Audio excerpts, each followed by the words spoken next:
Ruth stood in the freezing rain, her hand clamped over a bleeding gash on her forehead as she watched the heavy machinery roll toward the iron skillet. In her other hand, she gripped a burner phone that shouldn't exist, its screen glowing with a medical bill for a child she never gave birth to. She had been a wife for 20 years, but as the demolition crew began to chain the doors of her life's work, she realized she was the only person in Johnstown who didn't know who Frank Harlan really was. "Sign the paper, Ruth." Frank's voice echoed through the downpour, cold and unrecognizable, as he held out a mental incompetency waiver. Behind him stood the bank manager's daughter, the woman Ruth had caught him with, holding a leather ledger that contained the price tag for Ruth's soul. One question burned hotter than the grease on her ruined grill. Who is the child named E? And why did her husband sell their entire world to keep that secret buried? The grease-slicked counter stuck to Ruth's palms as she wiped it down, the rag leaving streaks in the grime like fingerprints on a window. The iron skillet hummed, forks scraping plates, the hiss of the grill, the low murmur of regulars nursing their third cups of coffee.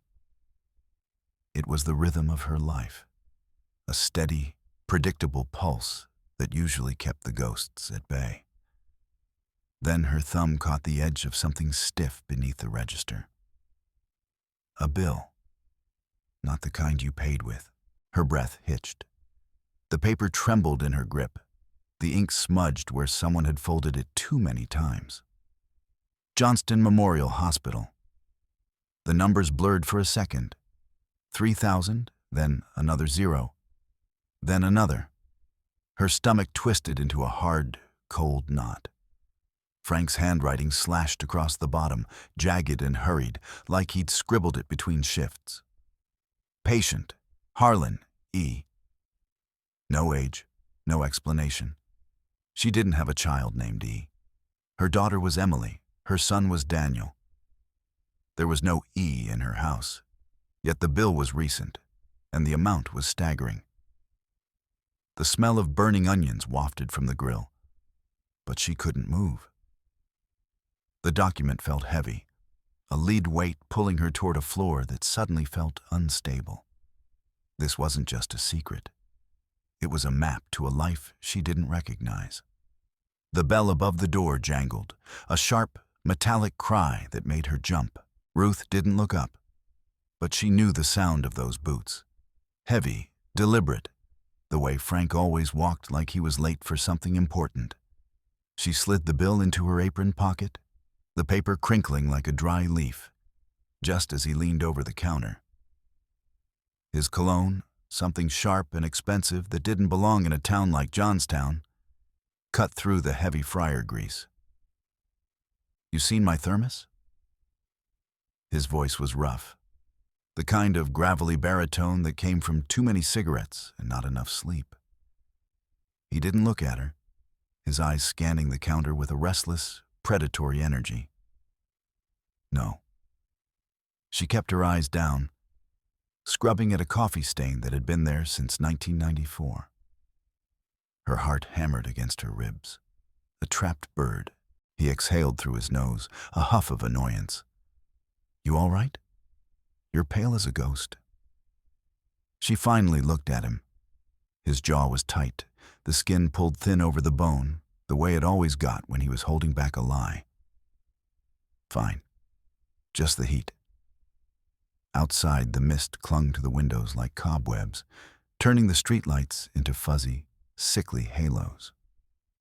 Frank didn't linger. He never did lately. He turned on his heel and stepped out into the gray dampness. Ruth watched through the glass, her breath fogging the pain as his truck rumbled to life. The engine's roar felt like a personal insult.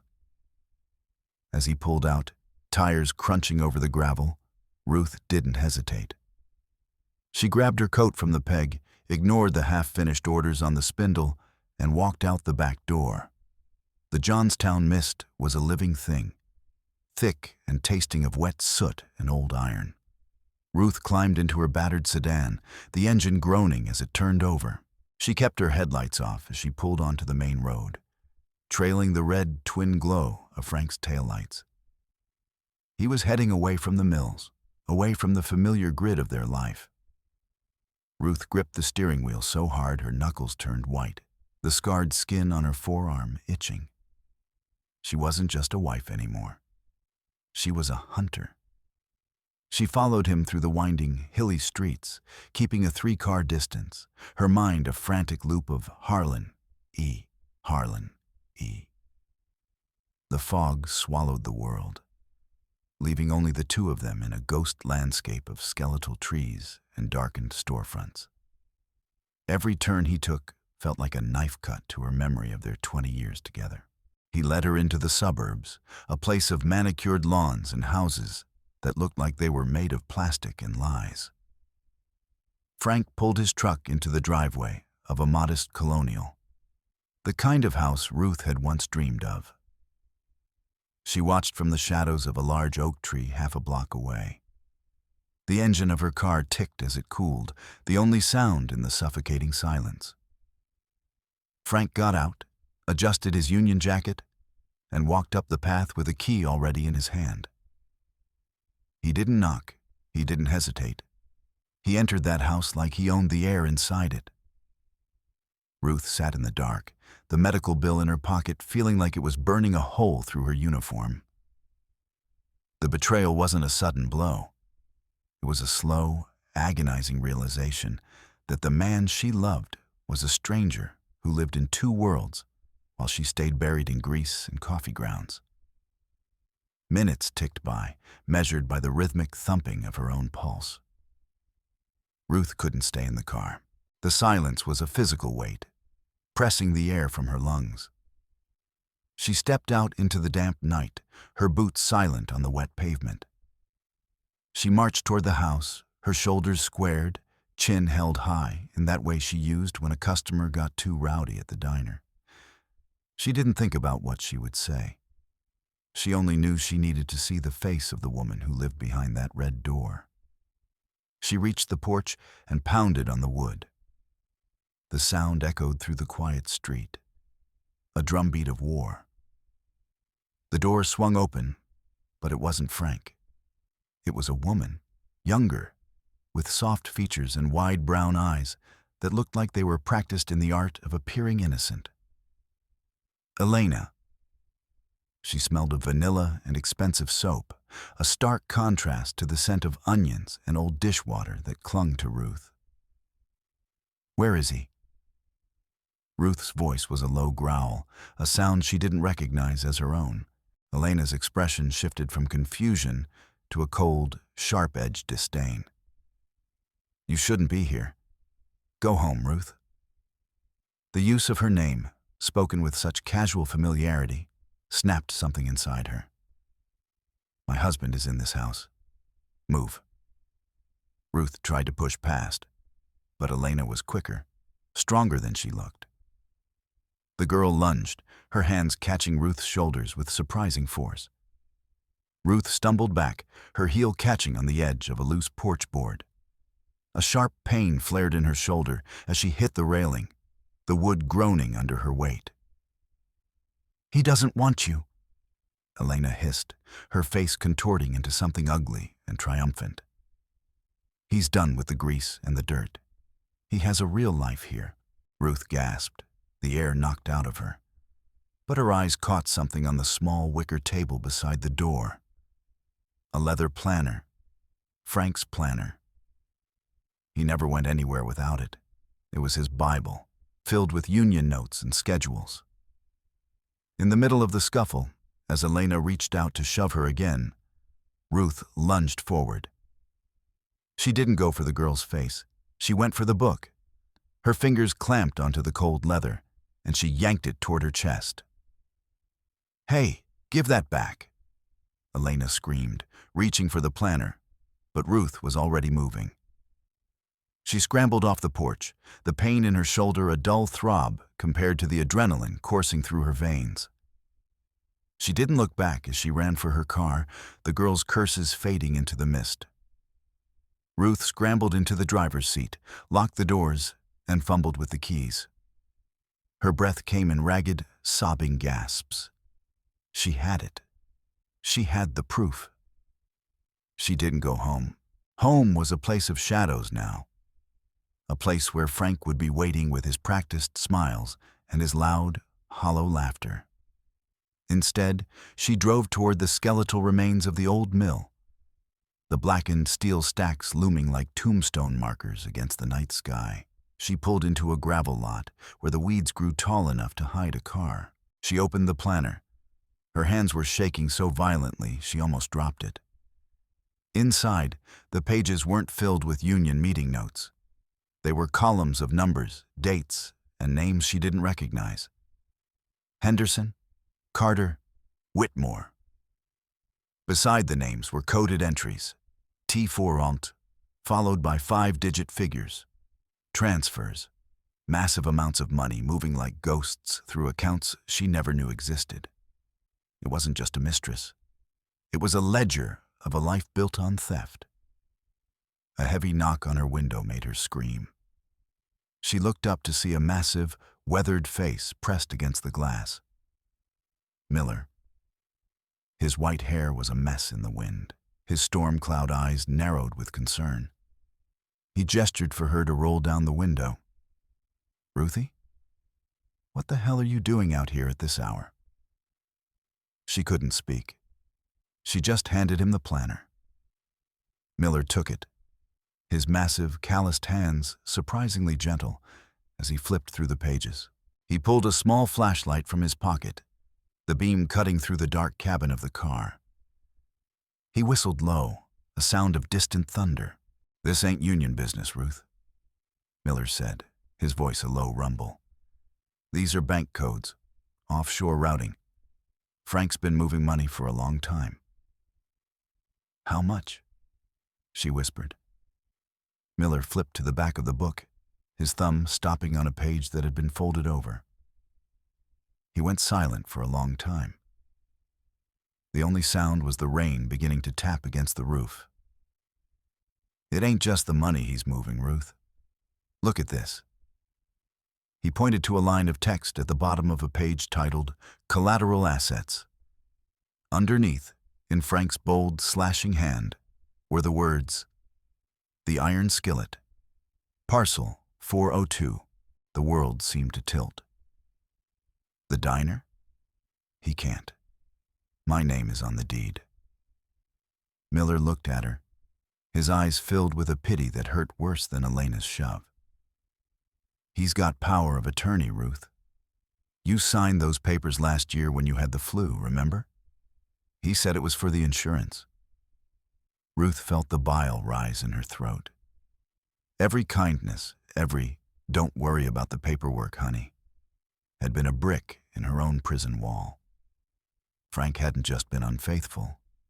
He had been a predator, picking her life apart while she slept beside him.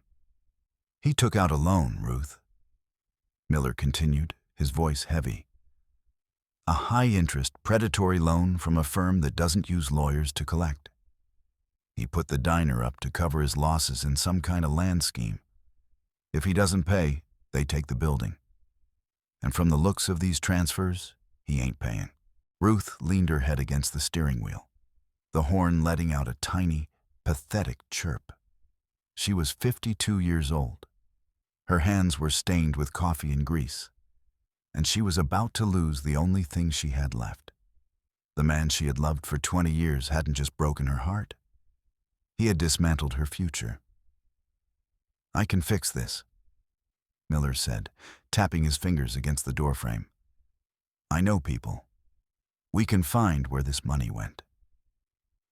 "No," Ruth said, sitting up, her green eyes flashing with a sudden, cold fire. "I'm not fixing it.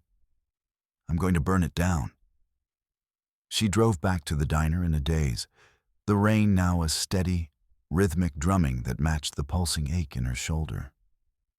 She pulled into the back alley, the flickering red neon "Eats" sign casting long, bloody shadows across the wet brick. She stepped out of the car and froze. Pinned to the back door, right above the handle, was a bright yellow slip of paper. It fluttered in the wind like a taunt. Ruth approached it slowly, her feet heavy. Foreclosure notice. Final warning, 48 hours to vacate. The ink was running in the rain, making the words look like they were melting. Frank hadn't just put it up as collateral. He had already lost it. The deadline was a countdown to her own extinction. She tore the paper off the door, crumbling it in her fist. The back door creaked open before she could reach for her keys. Frank stood there, silhouetted by the harsh fluorescent light of the kitchen. He looked tired, his shirt sleeves rolled up, but his smile was as smooth as ever. "There you are," he said, his voice warm, dripping with the lie of concern. "I was worried. The kids said you never came home after your shift."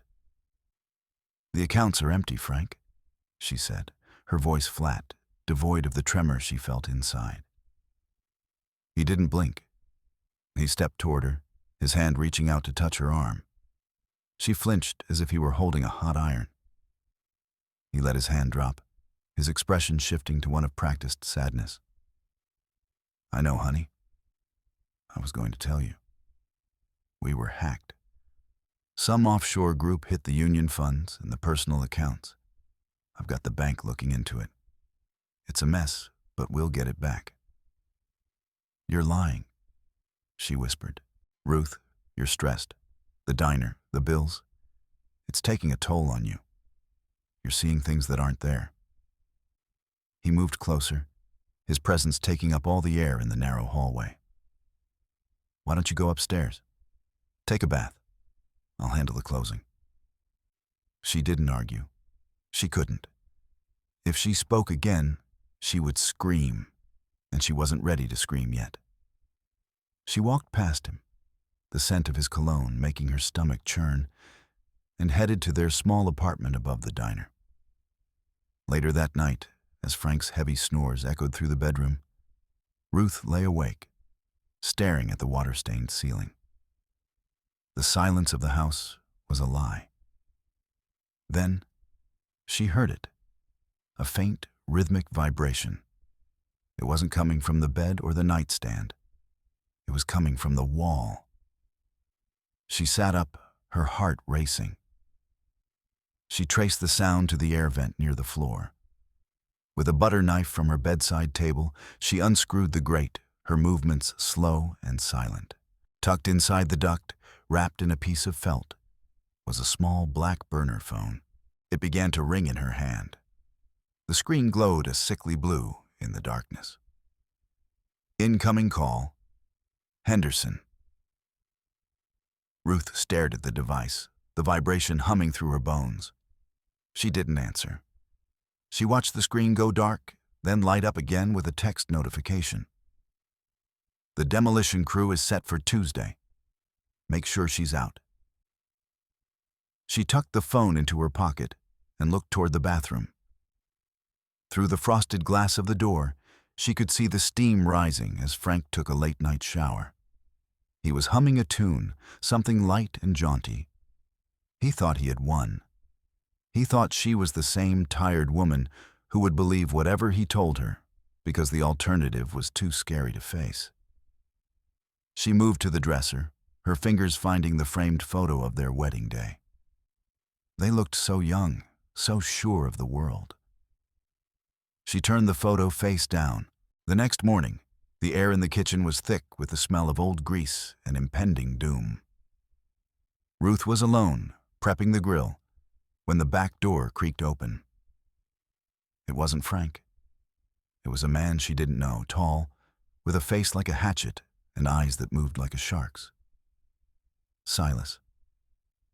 "Ruth Harlan?" His voice was a thin, unpleasant rasp. "We're not open yet," she said, not looking up from the onions she was chopping. "I'm not here for eggs. I'm here for the $30,000 your husband owes my employers." He walked toward her, his boots clicking on the linoleum. He didn't stop until he was standing on the other side of the prep table. "Frank's gone quiet. That's a mistake. We don't like quiet." "I don't have your money," Ruth said, her hand tightening on the knife. "Then we'll take it out of the fixtures. Or maybe we'll start with those pretty green eyes of yours." He reached across the table, his fingers closing around her wrist. Ruth didn't think. She didn't scream. She reached for the nearest thing, a heavy, 12-inch cast-iron skillet sitting on the cooling rack. She swung it with every ounce of rage she had been hoarding for 20 years. The sound of the iron hitting his temple was a sickening thud. Silas tumbled back, his eyes rolling into his head as he hit the floor. He wasn't dead, but he wasn't moving. Ruth stood over him, the skillet still in her hand, her breath coming in short, sharp bursts. She wasn't the victim anymore. She was the danger. She dragged him to the back door and shoved him into the alley, his body hitting the gravel like a sack of flour. She locked the door and leaned against it, the cold metal pressing into her back.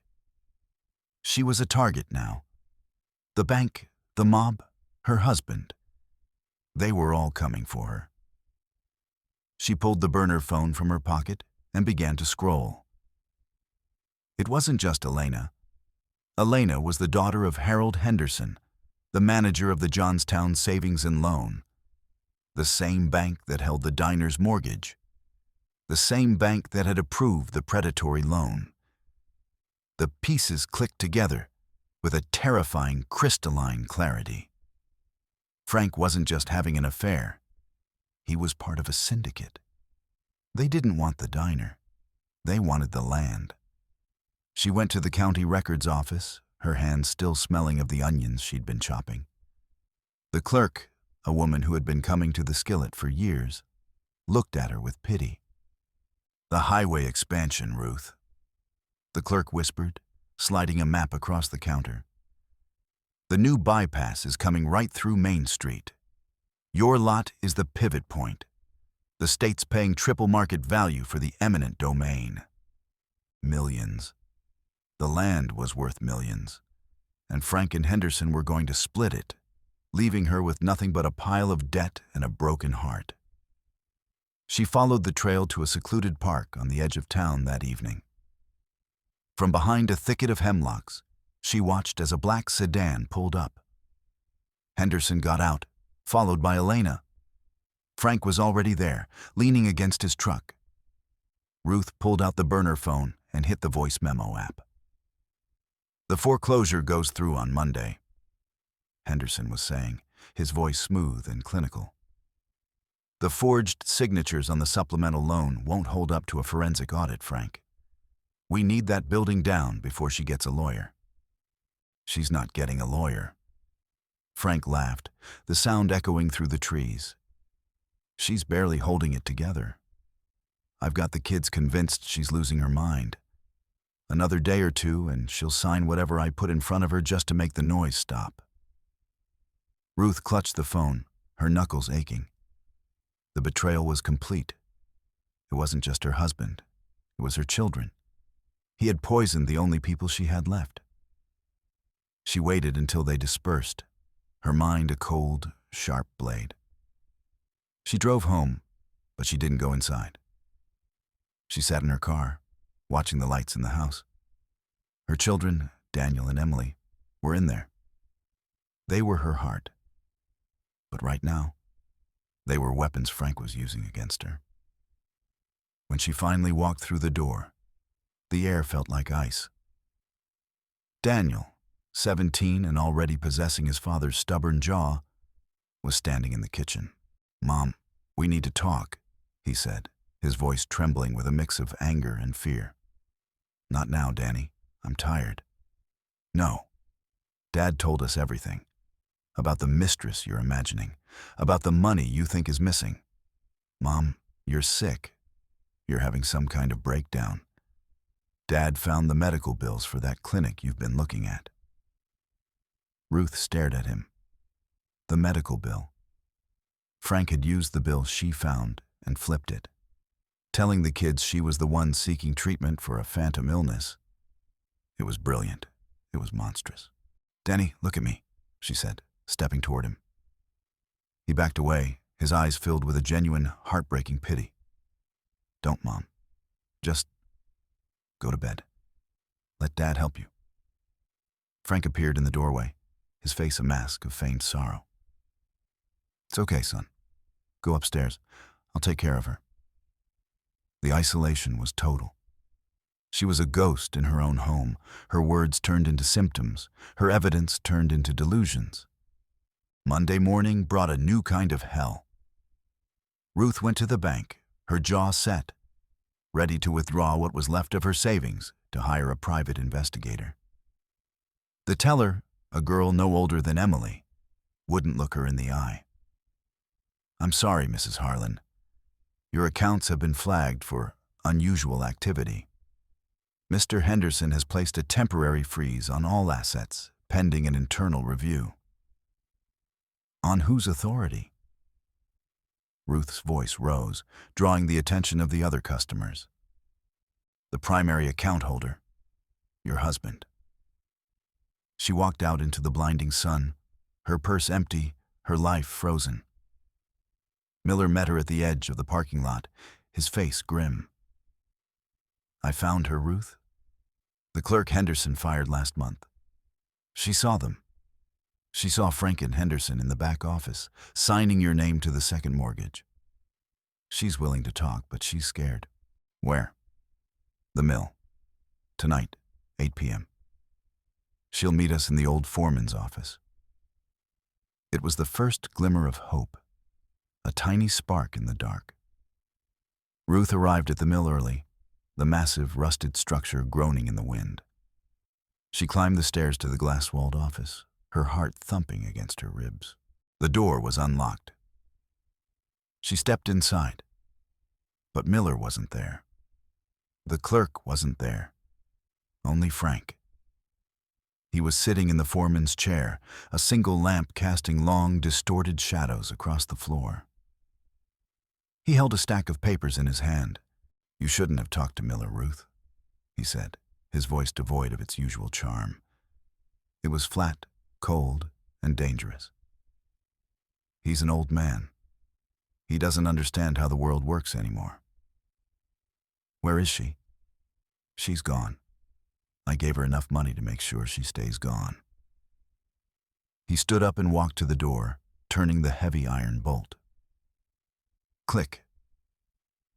"Now, we're going to finish this." He laid the papers on the desk. "Voluntary mental incompetency waiver. Sign it, Ruth. If you sign it, I'll make sure you're taken care of. A nice place, quiet, with doctors who can help you. If you don't, well, the kids have already given their statements to the sheriff. You'll be committed anyway, and you'll never see them again." "You're a monster," she whispered. "I'm a businessman," he countered, stepping toward her. He reached for her arm, his grip like a vice. "Sign the paper, Ruth." She looked at the desk. Her eyes landed on a heavy, industrial metal stapler. She didn't hesitate. She grabbed the stapler and swung it with everything she had, catching Frank across the knuckles of his gripping hand. He roared in pain, his grip loosening for a fraction of a second. Ruth dove for the desk, snatched the key from where he'd dropped it, and scrambled for the door. She fumbled with the lock, the iron cold and slick with her own sweat. "Ruth, get back here." She burst through the door and into the dark, labyrinthine corridors of the mill. She knew this place. She had brought Frank his lunch here for 10 years when he was on the floor. She knew the shortcuts, the narrow catwalks, the places where the shadows were deep enough to swallow a person whole. She moved like a ghost, her breath shallow, listening to the heavy thud, thud, thud of Frank's boots as he searched for her. "You can't run forever, Ruth. No one believes you." She found the fire exit in the back, the heavy door groaning as she shoved it open. She plummeted into a freezing downpour, the rain soaking through her thin coat in seconds. Across the lot, she saw a car speeding away. The witness. Her last hope for a legal victory was vanishing into the night. She stood in the storm, shivering, clutching the folder of evidence she'd managed to grab from the desk. She looked back at the mill, the skeletal stacks disappearing into the clouds. She was alone. The bank, the law, her family, they all belonged to Frank. Morning brought the final humiliation. She drove to the diner, her body aching, her mind a frayed wire. The iron skillet was cordoned off with bright yellow police tape. 2 heavy-duty padlocks hung from the doors. A security guard, a man she didn't know, stepped out of the shadows. "Can't go in there, ma'am. Building's been condemned. Demolition starts at noon." "I own this building," she said, her voice cracking. "Not according to the bank, you don't. Move along before I have to call the sheriff." Ruth stood on the sidewalk, the town she had served for 30 years walking past her as if she were invisible. The Labor Day festival was starting. Music blared from the town square, the scent of fried dough and popcorn filling the air. It was a celebration of hard work and community, and she was being erased from it. She retreated to a nearby alleyway, sinking onto a damp crate. She pulled out the burner phone. It was almost out of battery. She looked at the ledger, the names, the codes. Ghost employees. She saw it now. The names in the back weren't just bank codes. They were names of people who didn't exist. Frank had been using the identity of the child, the E. Harlan from the hospital bill, to create a payroll at the mill for workers who didn't exist. He was embezzling the union pension fund to pay for his land scheme. The child wasn't a mistress's baby. The child was a ghost, a paper trail for a theft so large it would destroy the union. Ruth stood up. Her shivering stopped. A cold, hard clarity settled over her. She didn't need a lawyer. She didn't need a witness. She needed the town. She snuck into the festival grounds, moving through the crowds like a shadow. She knew the layout of the main stage. She'd helped organize the bake sale there for a decade. She slipped behind the heavy velvet curtains and found the back door to the sound booth. The security lock was a joke. A simple pin tumbler she'd bypassed a dozen times when she forgot her keys for the committee meetings. She stepped inside. A young sound technician, a boy named Leo whose mother Ruth had fed for free when the mills closed in '08, looked up in surprise. "Mrs. Harlan, you're not supposed to be here. The sheriff's looking for you." "Leo, listen to me," she said, her voice steady, commanding. She laid the burner phone on the console. "Your dad lost his pension when the mill downsized, didn't he?" The boy's face darkened. "Yeah. Broke him." "It wasn't the downsizing, Leo. It was theft. And I have the recording to prove it." She played the file. Henderson's voice, clear and arrogant, detailing the forgery. Frank's laugh as he talked about the ghosts on the payroll. Leo looked at the phone, then at Ruth. He didn't say a word. He just picked up a patch cable and plugged the phone directly into the massive festival PA system. On the stage, Frank and Henderson were standing at the podium. They looked like the kings of Johnstown, smiling, waving, the crowd cheering for the progress they promised. And now, Frank's voice boomed over the square. "As we look toward a new era for our city, we must say goodbye to the old to make room for the new. The demolition of the blighted corner lot will begin in 10 minutes, marking the start of..." Ruth nodded to Leo. He hit the master fader. Frank's microphone cut out. For a heartbeat, there was total silence. Then, a new sound filled the square. "The forged signatures on the supplemental loan won't hold up to a forensic audit, Frank." Henderson's voice, amplified to a deafening roar, echoed off the brick buildings. The crowd froze. People stopped mid-bite, mid-laugh. "She's not getting a lawyer. I've got the kids convinced she's losing her mind." Ruth stepped out from the wings and onto the stage. She didn't look like a victim. She stood tall, the wind catching her silver-streaked hair, the ledger held high in her hand like a torch. Frank turned, his face going a sickly shade of gray. He lunged for her, but the sound booth was already playing the next clip, the payroll list. Ghost employees, Frank.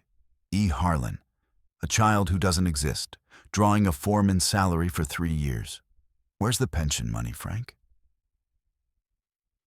The roar that erupted from the crowd wasn't a cheer. It was a growl of collective fury. The union workers, the men who had spent 40 years in the heat of the furnaces, surged toward the stage. Miller led the way, his massive frame cutting through the crowd like a plow. He didn't wait for the sheriff. He stepped onto the stage and caught Frank by the collar, lifting him nearly off his feet. "Where's our money, Frank?" Miller's voice was a low, terrifying rumble. The sheriff, a man who had known Ruth since they were kids, stepped up beside her. He didn't look at Frank. He looked at the burner phone, then at the ledger. "Harold Henderson, Frank Harlan," the sheriff said, his voice carrying over the now silent crowd. "You're under arrest for financial fraud, embezzlement, and conspiracy." As the handcuffs clicked shut, the crowd began to move, not toward the exits, but toward the stage. They weren't there for a festival anymore. They were there for a reckoning. Ruth watched as her children pushed through the throng. Daniel was crying, his face twisted with a shame that would take years to heal. Emily just looked at her mother as if seeing her for the first time. "Mom," Daniel whispered, reaching out a hand. Ruth took it. She didn't say anything. She didn't need to. The truth was finally louder than the lies.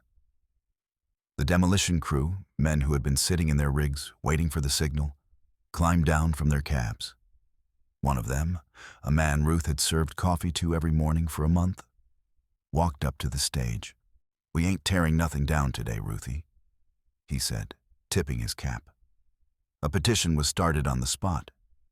A piece of butcher paper from a food stall, passed from hand to hand, signed by hundreds of people who had been fed and cared for by the woman at the iron skillet. As the sun began to set, casting long golden shadows across the square, Ruth walked back to the diner. The police tape was gone. The padlocks had been cut. She stepped inside. The air still smelled of old grease and coffee. It was her smell, her life. She walked to the counter and picked up her rag. She began to wipe down the surface, making slow, methodical circles. The streaks in the grime were gone. The table was clean. She looked out the window at the horizon. The mist was clearing, revealing a sky that was wide, open, and finally, undeniably hers.